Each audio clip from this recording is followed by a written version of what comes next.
को जय मसीह की, जय मसीह की, हालेलुया।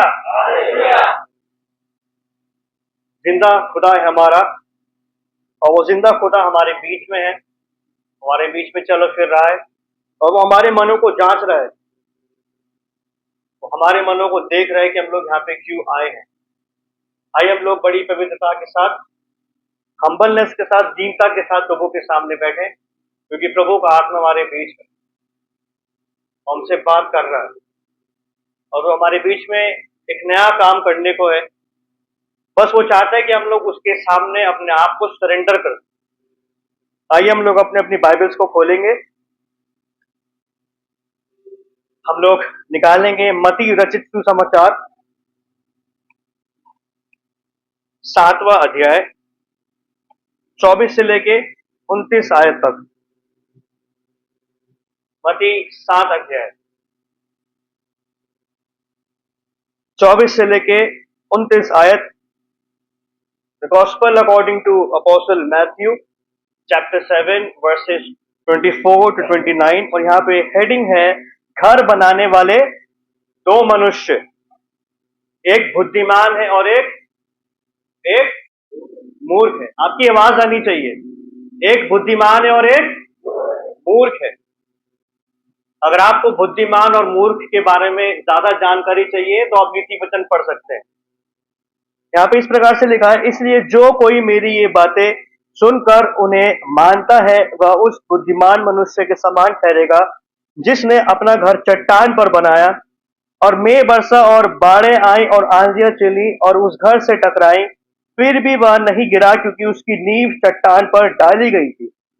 परंतु जो कोई मेरी ये बातें सुनता है और उन पर नहीं चलता वह उस निर्बुद्धि मनुष्य के समान ठहरेगा जिसने अपना घर बालू पर बनाया। अब बहुत सीरियसली बैठेंगे, शांति के साथ बैठेंगे। मत्ती रचित सुसमाचार 7वां अध्याय 24 से लेके 29वीं आयत तक। और मेघ बरसा और बाढ़ें आई और आंधियां चली और उस घर से टकराई और वह गिरकर सत्यानाश हो गया। जब यीशु ये बातें कह चुका तो ऐसा हुआ कि भीड़ उसके उपदेश से चकित हुई, क्योंकि वह उनके शास्त्रियों के समान नहीं परंतु अधिकारी के समान उन्हें उपदेश देता था। यहाँ प्रभु यीशु मसीह अधिकार के साथ, अधिकार में होते हुए प्रचार कर रहे हैं। फरीसी के समान प्रभु यीशु मसीह प्रचार नहीं कर रहे हैं, बोल दिया और वैसा नहीं किया। प्रभु यीशु मसीह जैसा बोलते थे वैसा ही करते थे। अब प्रभु यीशु मसीह हमसे भी ये एक्सपेक्ट करते हैं कि हम जैसा बोले वैसा ही करें।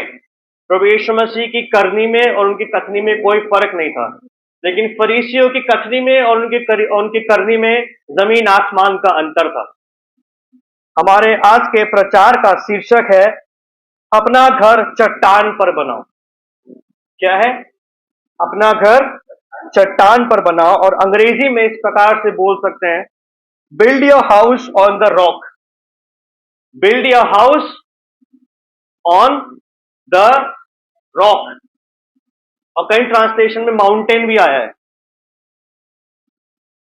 प्रभु यीशु मसीह इस दृष्टांत के साथ अपना पहाड़ी उपदेश अंत करते हैं। ये जो दृष्टांत है वो पहाड़ी उपदेश का आखिरी दृष्टांत है। अगर आप मत्ती में जाके देखें तो मत्ती 5 अध्याय से लेकर 7वें अध्याय तक प्रभु यीशु मसीह का वर्णन यहाँ पे है कि प्रभु यीशु मसीह पहाड़ी दृष्टांत देते हैं। 5 अध्याय से लेके 7वें अध्याय तक प्रभु यीशु मसीह का पहाड़ी उपदेश है। और प्रभु यीशु मसीह अपना पहाड़ी उपदेश इस दृष्टांत के साथ और इस पैरेबल के साथ एंड करते हैं। अब प्रभु यीशु मसीह ने 5 अध्याय से लेके 7वें आयत तक सब बोल दिया कि धन्य है वो मनुष्य जो दीन है, धन्य है वो मनुष्य जो परमेश्वर से प्रेम करता है। और आखिर में प्रभु यीशु मसीह इस बात से अंत करते कि देख लो, सुन लो कि जो मेरी बातें मानता बुद्धिमान है और जो मेरी बात नहीं मानता वो निर्बुद्धि है। अब डिपेंड हम पे करता है कि हम कौन है। अगर हम प्रभु यीशु मसीह के वचन पर चलते हैं तो हम बुद्धिमान व्यक्ति के समान है। अगर हम यीशु मसीह के वचन पर नहीं चलते तो हम मूर्ख व्यक्ति के समान है। यहां पे दो व्यक्तियों की बात की गई है। पहला है बुद्धिमान व्यक्ति और दूसरा है निर्बुद्धि। और जो बुद्धिमान व्यक्ति है वो अपने काम की वजह से उसको बुद्धिमान बोला जा रहा है।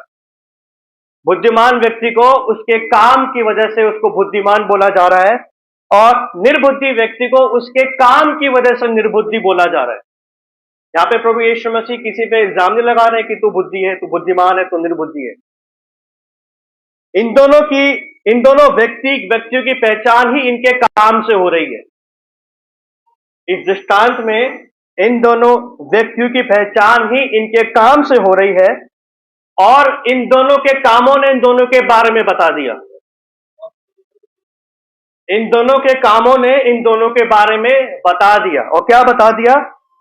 जो बुद्धिमान व्यक्ति है वो यीशु मसीह की बात को मानता है, इसलिए बुद्धिमान है, इसलिए वो आशीष पा रहा है, इसलिए वो फल फूल रहा है, इसलिए उसके तंबुओं में आनंद की, खुशी की और प्रभु के उपस्थिति की भरपूरी है। क्यों? क्योंकि वो परमेश्वर के वचन को मान रहा है। और दूसरा व्यक्ति मूर्ख इसलिए है क्योंकि वो सुनने के बाद भी मान नहीं रहा है। नीति वचन में लिखा है कि समझने वाला एक ही घुड़की में समझ जाता है, और मूर्ख को अगर 100 बार भी मारो तो उसको समझ नहीं आता। यहाँ पे क्या लिखा है? घर बनाने वाले 2 मनुष्य, इसलिए जो कोई मेरी ये बातें सुनकर उन्हें मानता है वो उस बुद्धिमान मनुष्य के समान ठहरेगा जिसने अपना घर चट्टान पे बनाया। इस दृष्टांत में असली घर बनाने की बात नहीं हो रही है कि आप सोचे कि भी हमें भी मसूरी में, लैंडोर में या चक्राता में घर बना लेना चाहिए। कुछ कुछ चीजें लिटरल होती हैं, कुछ कुछ चीजें फिगरेटिव होती हैं, कुछ कुछ को सचमुच में लिया जाता है, कुछ को समझने की आवश्यकता होती है। इस दृष्टांत में असली घर बनाने की बात नहीं हो रही है, और ना ये बोला जा रहा है कि जाके पौड़ी या गढ़वाल में जाके अपना घर बना लो, और ये बिल्कुल नहीं बोला जा रहा है कि पहाड़ में, मसूरी में, लैंडोर में जहां अच्छा मौसम है, घने पेड़ है, वहां जाके घर बना लो। बहुत सारे लोग अपना घर पहाड़ पे बनाते भी हैं गर्मी से बचने के लिए और ट्रैफिक से बचने के लिए, लेकिन मैं आपको बता दूं वहां पे भी सेफ नहीं है, क्योंकि वहां पे लैंडस्लाइड होती है। ना आप घाटी में सेफ है और ना आप लैंडोर में, मसूरी में सेफ है। आप सिर्फ प्रभु यीशु मसीह में सेफ है। आप चाहे घर अमेरिका में बना लीजिए, आप वहां भी सेफ नहीं है। आप चाहे घर ऑस्ट्रेलिया में बना लीजिए, आप वहां भी सेफ नहीं है। आप चाहे घर लंदन में घर बना लीजिए, आप वहां भी सेफ नहीं है। आप सिर्फ प्रभु यीशु मसीह में सेफ है। अब चाहे आपका घर घाटी में हो, चाहे आपका घर पहाड़ में हो, सिर्फ प्रभु यीशु मसीह ही आपको हर मुसीबत से बचा सकता है। और अगर आप प्रभु यीशु मसीह में सेफ है तो कोई भी कुछ भी आपका कुछ नहीं बिगाड़ सकता है। और मैं आपको गारंटी दे रहा हूं कि प्रभु यीशु मसीह में हर एक व्यक्ति सेफ है। बस आपको प्रभु यीशु मसीह में अपना घर बनाना है। वो आपकी और मेरी चट्टान है, वो हमारा दृढ़ घर है। एक अंग्रेजी गाना है, you are my strong tower, वो हमारा शरण स्थान है। उसमें चले जाइए, आपको अपनी 1000 पीढ़ियों के लिए सेफ्टी की गारंटी मिल जाएगी। पहली आयत को पढ़ेंगे। इसलिए जो कोई मेरी ये बातें सुनकर उन्हें मानता है वह उस बुद्धिमान मनुष्य के समान ठहरेगा जिसने अपना घर चट्टान पर बनाया। अब प्रभु यीशु मसीह यहां पे घर बनाने के बारे में अधिकार के साथ बोल सकते हैं। अब क्यों बोल सकते हैं? क्योंकि प्रभु यीशु मसीह एक बढ़ई थे। क्या थे? एक बढ़ई थे और कारपेंटर थे। और एक बढ़ई के रूप में प्रभु यीशु मसीह घर के निर्माण को समझते हैं, क्योंकि उस समय जितने भी घर हुआ करते थे वो लकड़ियों से बनते थे, कच्ची मिट्टियों से बनते थे। और प्रभु यीशु मसीह बढ़ई थे, प्रभु यीशु मसीह कारपेंटर थे, अपने काम में एक्सपर्ट थे। तो प्रभु यीशु मसीह यहां पे घर के निर्माण को अच्छे से समझ सकते ही घर कैसे बनता है। और प्रभु यीशु मसीह अपने काम में निपुण था, अपने काम में एक्सपर्ट था। और प्रभु यीशु मसीह प्रभु यीशु मसीह को सारे काम आते हैं। अगर आप इलेक्ट्रिशियन हैं, बिजली काम करते हैं, तो आप प्रभु यीशु मसीह को बोले, प्रभु यीशु मसीह आप मुझे एक बेहतरीन इलेक्ट्रिशियन बनाए। अगर आप टीचर का काम करते हैं तो आप प्रभु यीशु मसीह को बोले, प्रभु जैसे आप एक एक्सपर्ट टीचर थे, मेरे को वैसे एक्सपर्ट टीचर बनाओ। आप कोई भी काम करते हो, चाहे आप घर बनाने का काम करते हो, चाहे आप पेंटिंग का काम करते हो, प्रभु यीशु मसीह आपको आपके काम में एक्सपर्ट बना देगा। क्योंकि प्रभु यीशु मसीह खुद घर बनाने वाला व्यक्ति था। ईंट गारों वाला घर की बात यहां पे नहीं हो रही है, आत्मिक घर की बात हो रही है। और प्रभु यीशु मसीह इस दृष्टांत में एक आर्किटेक्ट के रूप में बात कर रहे हैं। अगर उसको सरल भाषा में बोले तो एक मिस्त्री के रूप में बात कर रहे हैं। कितने लोग मिस्त्री जानते हैं? मिस्त्री क्या होता है? मिस्त्री क्या होता है? मिस्त्री घर बनाता है। मिस्त्री को पता है कि कितनी दीवारें कितनी इंच की होनी चाहिए, लेंटर कैसा होना चाहिए। और मिस्त्री जो है वो सीधे सीधे घर बनाता है। मिस्त्री जो है अपने काम में चूक नहीं करता है। और यहां पे भी प्रभु यीशु मसीह एक मिस्त्री के रूप में बात कर रहे हैं, एक आर्किटेक्ट, एक शिल्पकार के रूप में बात कर रहे हैं। और प्रभु यीशु मसीह यहां पे लोगों को बोलते हैं, और प्रभु यीशु मसीह यहां पे घर बनाने से पहले लोगों को सलाह देते हैं कि घर बनाने से पहले सबसे पहले अपनी नींव को मजबूत कर लो। कोई भी मिस्त्री अगर घर बनाए, घर बनाने से पहले वो नींव डालता है ताकि पूरा घर सीधा खड़ा रहे।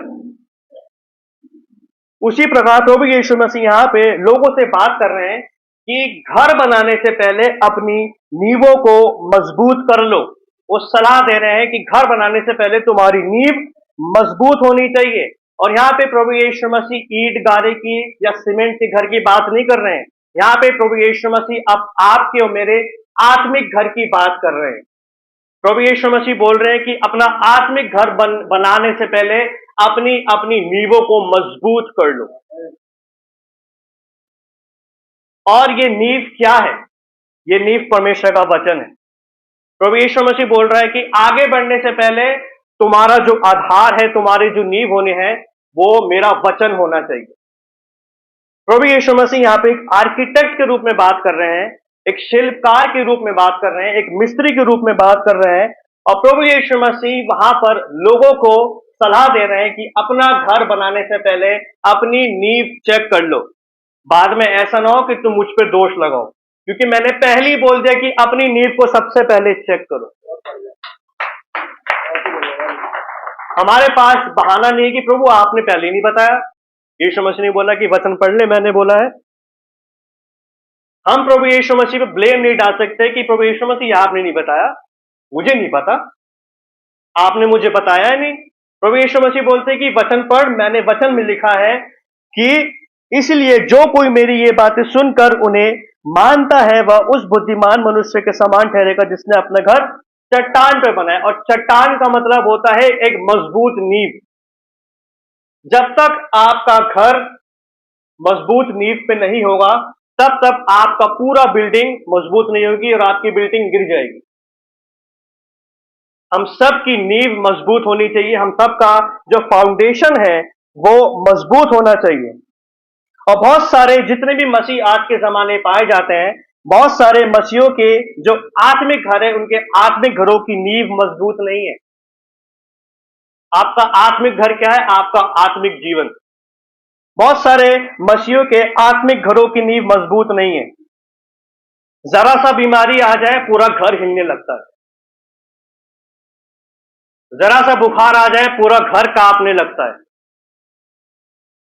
जरा सी बुरी खबर आसपास से सुन ली मसीह कांपने लगते हैं। अरे भैया बीमारी आ गई। कांप इसलिए रहे क्योंकि उनकी जो नींव है मजबूत नहीं है।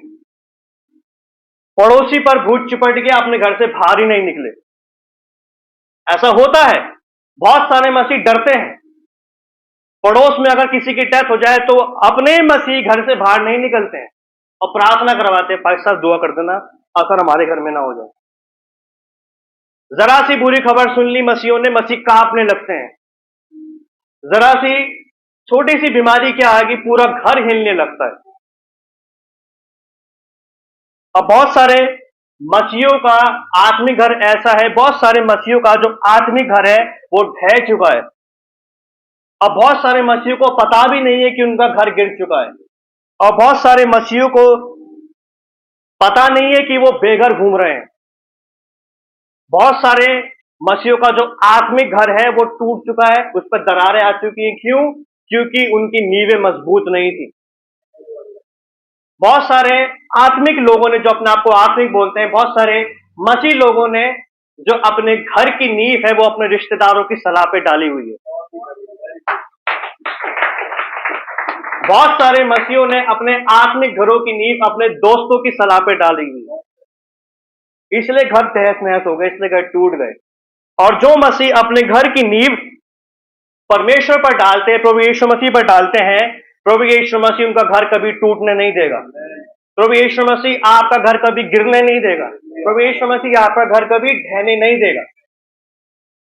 अगर आपके घर की नींव अभी तक प्रभु यीशु मसीह पर नहीं है तो आज मौका है प्रियो, आप अपने घरों की नींव, अपने आत्मिक घरों की नींव प्रभु यीशु मसीह पर डाल दें।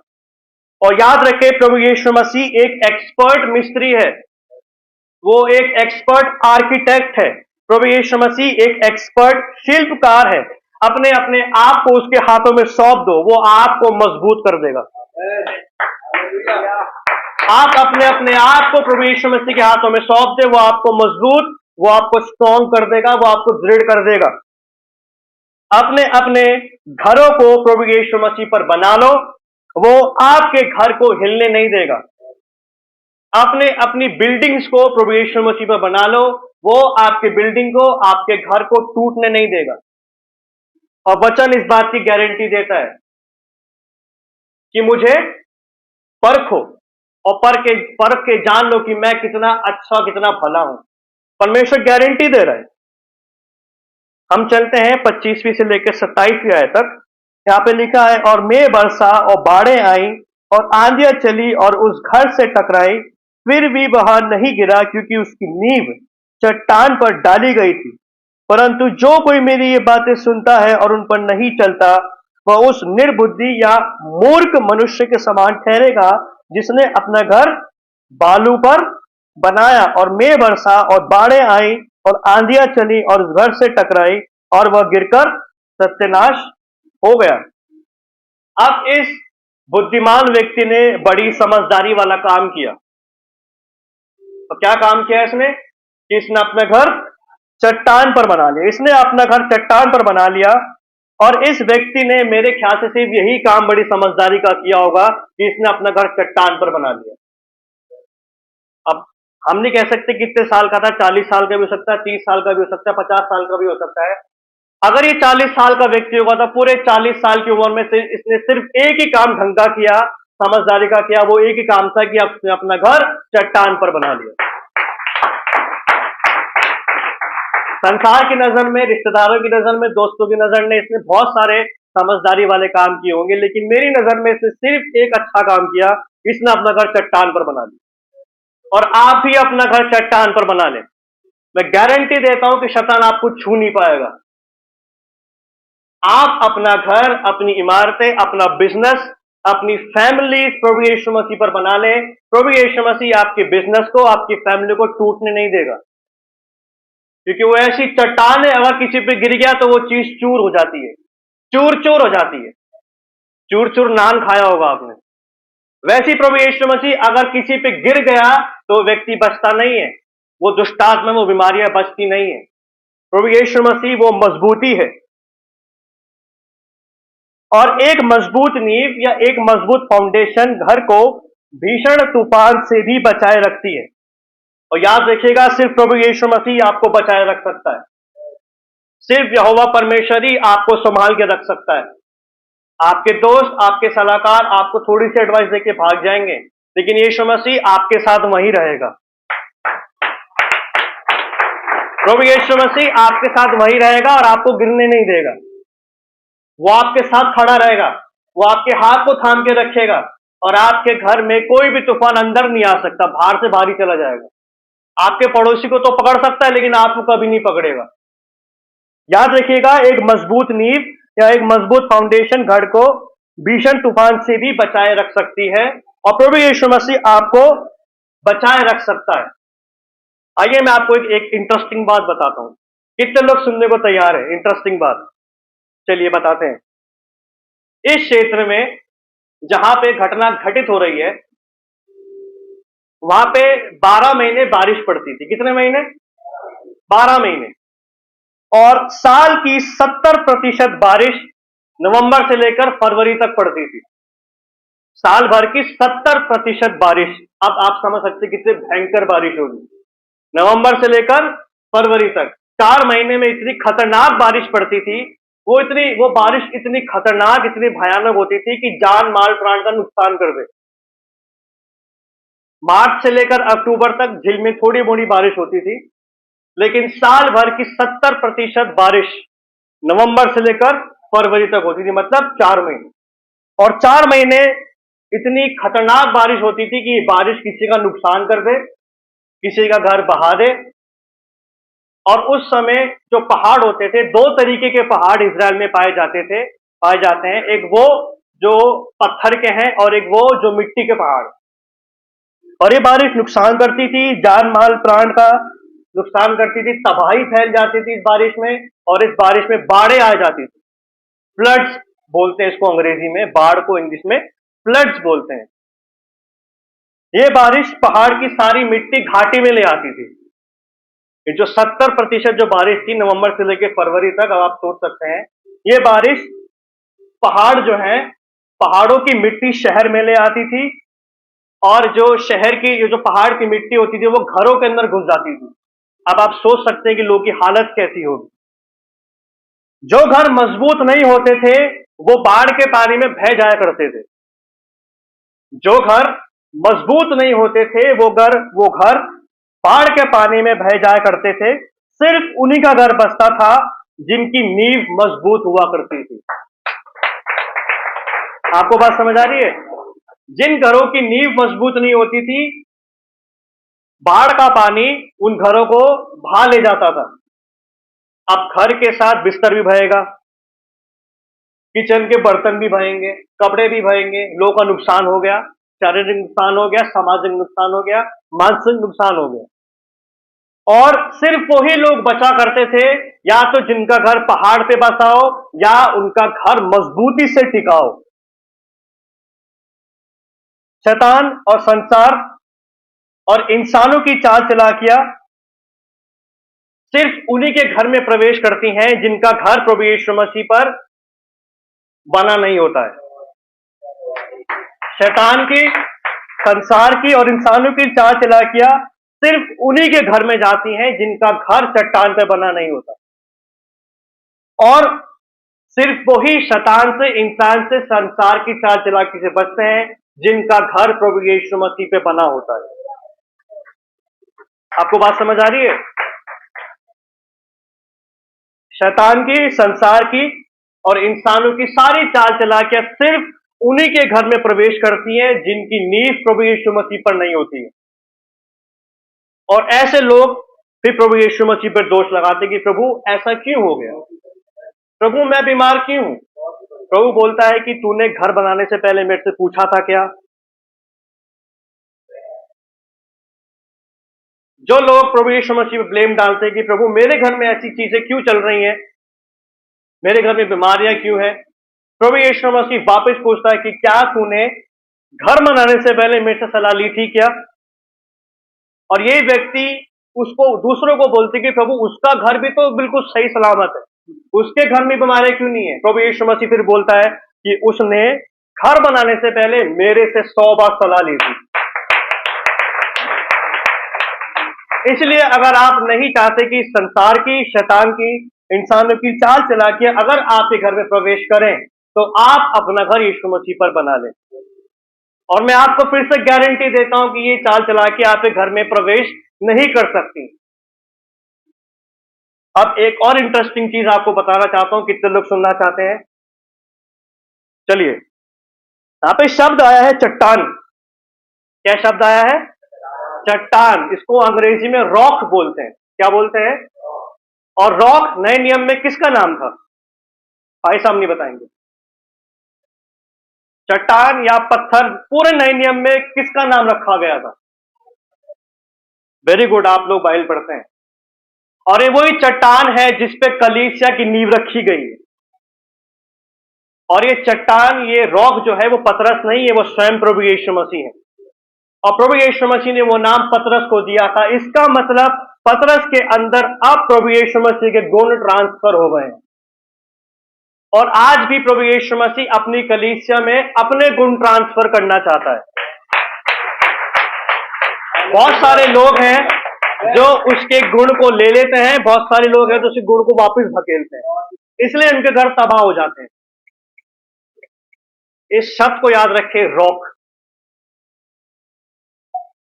WWE वाला नहीं, यीशु मसीह, रॉक, चट्टान। ये जो रॉक है, जब इसका हम लोग इब्रानी भाषा में जब इसका अर्थ ढूंढते हैं, हिब्रू लैंग्वेज में, तो इस चट्टान का सही अर्थ बनता है वो चट्टान जो सुरक्षा देती है, वो चट्टान जो आपको ऊंचे स्थान पे ले जाती है, रखती है, और वो चट्टान जो आपका बचाव करती है। इस चट्टान का इब्रानी भाषा में सही अर्थ बनता है सुरक्षा, ऊंचे स्थान पर रखना और बचाव करना। और परमेश्वर हमारी चट्टान है, स्वयं यहोवा परमेश्वर हमारी चट्टान है। और इस बुद्धिमान व्यक्ति ने सचमुच में ही किसी पहाड़ पर जाके अपना घर नहीं बनाया। इस बुद्धिमान व्यक्ति ने असल में स्वयं परमेश्वर पर अपना घर बना लिया था, और इसे स्वयं परमेश्वर यहोवा ने ही बचाकर रखा था। शैतान जो है या शत्रु दुष्टात्माएं, वो सबको हटा सकती हैं, याद रखना, लेकिन यहोवा को कभी नहीं हटा सकती। इस बात को याद रखिएगा कि शैतान, शत्रु, इंसान सबको हटा सकता है, लेकिन शैतान यहोवा को कभी हटा नहीं सकता। और जो घर यहोवा पर बना होगा वो उसको भी हटा नहीं सकता है। जो घर यहोवा पर बना है वो घर सुरक्षित है, वो घर बचा हुआ है, और वो घर ऊंचे स्थान पर विराजमान है। शैतान क्या, शैतान का दादा, शैतान का नाना भी आपको छू नहीं सकता है, क्योंकि आप यहोवा पर स्थिर हैं। आप सभी और मैं भी अपना अपना घर यहोवा पर बना लें, कोई भी आपको छू नहीं सकता है।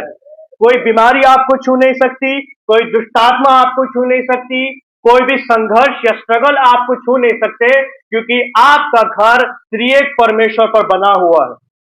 और परमेश्वर वो चट्टान है जिसको कोई नहीं हिला सकता। अगर यहोवा को कोई नहीं हिला सकता, तो याद रखिए आपको भी कोई नहीं हिला सकता।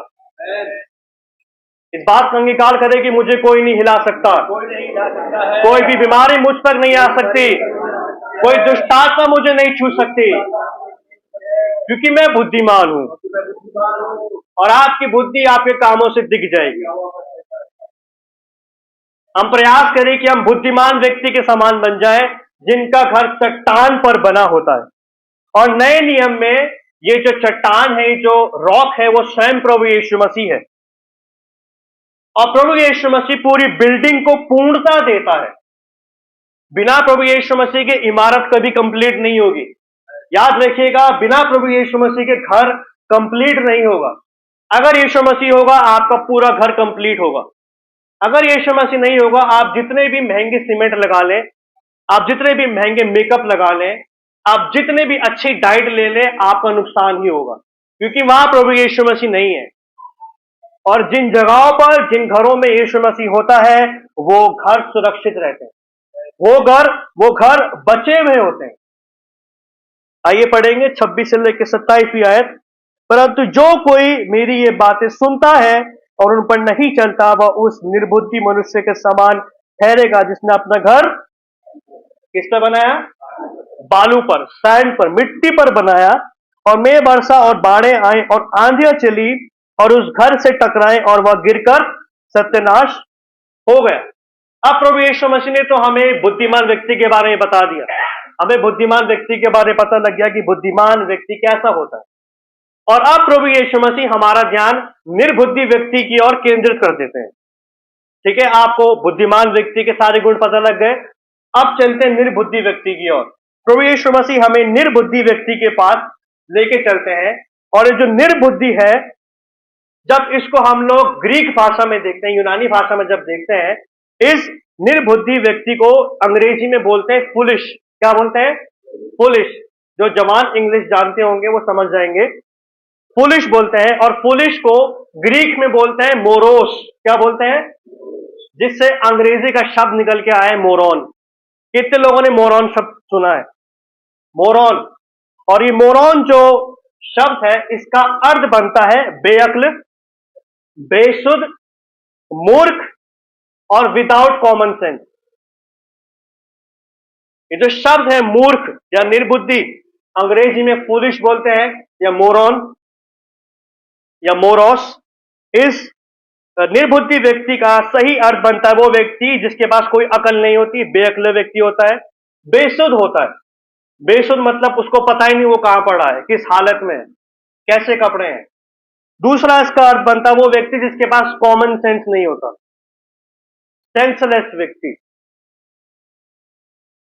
अब इस बात को आप बहुत अच्छे से गहराई से समझ जाएं। अब हम अंत में आ गए हैं और बहुत महत्वपूर्ण बात है कि जो बुद्धिमान व्यक्ति है और जो निर्बुद्धि व्यक्ति है, दोनों एक ही परिस्थितियों का सामना करते हैं।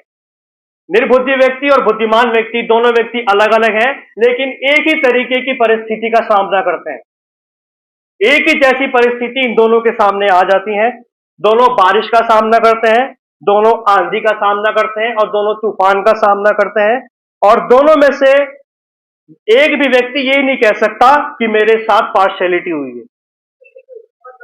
आपको बात समझ आ गई?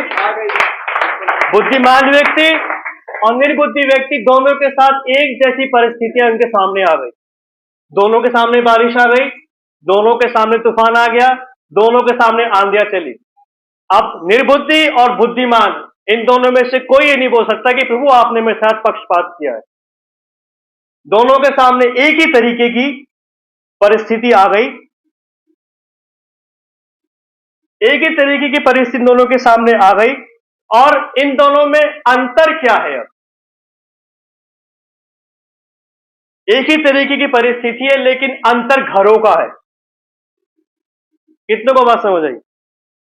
एक ही तरीके की परिस्थिति है, कोई परिस्थिति में कोई अंतर नहीं है, लेकिन इनके घरों में अंतर है। अब फॉर एग्जाम्पल मैं उदाहरण देता हूं, एंथनी भैया और सचिन भैया। अब ये दोनों जो है वो एक ही तरीके की सिचुएशन का या एक ही तरीके की परिस्थिति का सामना कर रहे हैं। इन दोनों के घर पे बारिश हो रही है, इन दोनों के घर में तूफान आ रहा है, आंधियां चल रही हैं। परिस्थिति में कोई अंतर नहीं है, लेकिन इनके घरों में अंतर है। एक का घर टिका हुआ है और एक का घर तहस नहस हो गया है। तो कोई भी व्यक्ति ये नहीं कह सकता कि प्रभु तूने मेरे साथ पक्षपात किया है। बाइबल रोमन्स की पत्री इस बात को कहती है कि परमेश्वर पक्षपात नहीं करता। दोनों के घरों में अंतर है। एक का घर टिका हुआ है और एक का घर पूरी तरीके से तहस नहस हो गया है। एक का घर इसलिए बचा हुआ है क्योंकि उसने यीशु मसीह को अपने घर में रखा है, और एक का घर इसलिए तहस नहस हो गया क्योंकि यीशु मसीह उसके घर के बाहर खड़ा है। बुद्धिमान व्यक्ति का जो घर है वो इसलिए बच पाया क्योंकि उसके घर में यीशु मसीह है, और निर्बुद्धि का घर इसलिए ढह गया क्योंकि उसके घर में यीशु मसीह है ही नहीं। यह है दोनों के घरों में अंतर। दोनों की परिस्थितियों में कोई अंतर नहीं है, दोनों की परिस्थितियां एक जैसी हैं। दोनों के घर में बारिश पड़ रही है, दोनों के घर के आसपास पानी है, आंधियां चल रही हैं, लेकिन इनके घरों में अंतर है। एक का घर टिका है, एक का घर पानी में बह गया। एक अपने घर में सुख चैन से बैठा है और एक अपने घर के बाहर, घर के ना होते भी बेचैनी से बैठा है। बुद्धिमान का जो घर है वो बच जाता है क्योंकि उसने अपना जो घर है वो चट्टान पे बनाया। बुद्धिमान ने अपना घर प्रभु यीशु मसीह के वचन पर बनाया। लेकिन जो फूलिश व्यक्ति है या जो निर्बुद्धि व्यक्ति है, इसका घर बह जाता है, इसका घर ढह जाता है क्योंकि उसने अपना घर बालू पर बनाया। और इन दोनों के बीच में अंतर क्या है? एक ने प्रभु यीशु मसीह के वचन का पालन किया और एक ने प्रभु यीशु मसीह के वचन का पालन नहीं किया। बुद्धिमान ने प्रभु यीशु मसीह के वचन का आदर किया, उसके वचन पर चला, और निर्बुद्धि व्यक्ति ने प्रभु यीशु मसीह का वचन सुना और उसको दूर से ही विदा कर दिया। एक व्यक्ति का घर बच गया, एक व्यक्ति का घर तहस नहस हो गया। बहुत सारे मसीहियों का घर ढह चुका है, आत्मिक घर। बहुत सारे मसीहियों का घर आज भी दृढ़ है प्रभु यीशु मसीह में। बहुत सारे मसीहियों का जो घर है वो तहस नहस हो गए, और बहुत सारे मसीहियों का घर आज भी स्थिर खड़ा है। आज भी बहुत सारे मसीह जो है वो छोटे बुखार को देख के डर जाते हैं, और बहुत सारे मसीह ऐसे जो बड़े बड़ी बीमारियों को देख के भी नहीं डरते हैं। बहुत सारे मसीह अपने जीवन में वचन का पालन करते हैं, इससे उनका घर बचा हुआ है।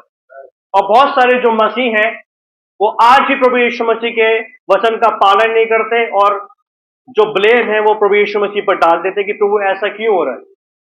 इसलिए उनके साथ ऐसा इसलिए हो रहा है क्योंकि उन्होंने वचन का पालन नहीं किया और उन्होंने अपने घर की नींव प्रभु यीशु मसीह पर नहीं बनाई। प्रियो, आइए हम लोग कुछ देर इस बात पर विचार लगाएं और अपनी आंखों को बंद करें, उस बारे में सोचें कि क्या मेरा घर सचमुच पर चट्टान पे बना है या मेरा घर सचमुच पर बालू पे बना है। थोड़ी देर इस बात पर विचारें, अब प्रभु से क्षमा मांगे, पश्चाताप करें और इस बात को बोले कि प्रभु मेरा घर आप चट्टान पे बनाए। पवित्र आत्मा जी, आप मेरी सहायता करें कि मैं अपना घर चट्टान पे बना सकूं। और हम पवित्र आत्मा की सहायता को मांगे और पवित्र आत्मा से बोले कि पवित्र आत्मा, आप मुझे इस बुद्धिमान व्यक्ति के समान बनाए जिसने अपना घर चट्टान पे बनाया।